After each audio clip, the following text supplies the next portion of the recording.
Hello everyone, welcome to Supraja Telugu videos. ఈరోజు మన ఛానల్లో చికెన్ కర్రీని ఎలా తయారు చేసుకోవాలో చూద్దాం. ఒక కడాయిలో 3 టేబుల్ స్పూన్స్ ఆయిల్ని వేస్తున్నాను. ఆయిల్ బాగా హీట్ అవ్వాలి. ఆయిల్ హీట్ అయిన తర్వాత ఇందులోకి 1 టేబుల్ స్పూన్ అల్లం వెల్లుల్లి పేస్ట్ని వేశాను.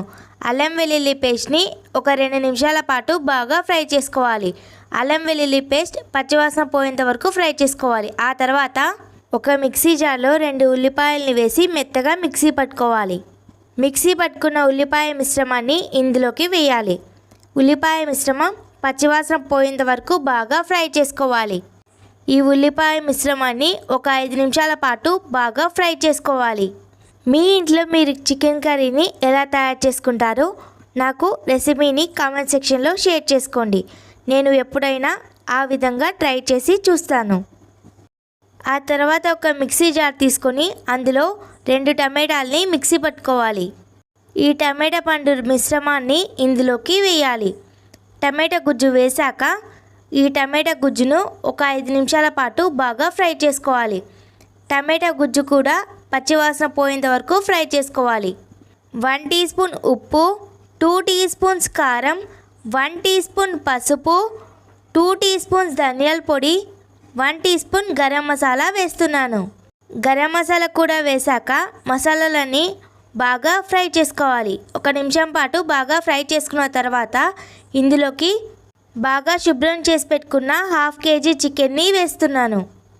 చికెన్ కూడా వేశాక చికెన్ని ఒక 5 మినిట్స్ పాటు హై ఫ్లేమ్లో బాగా ఫ్రై చేసుకోవాలి. ఇలా ఈ విధంగా ఫ్రై చేసుకోవాలి.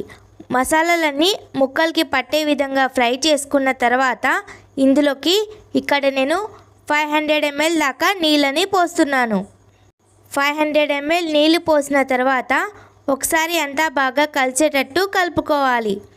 ఇందులోకి నేను 5 కట్ చేసి పెట్టుకున్న పచ్చిమిర్చిని వేస్తున్నాను.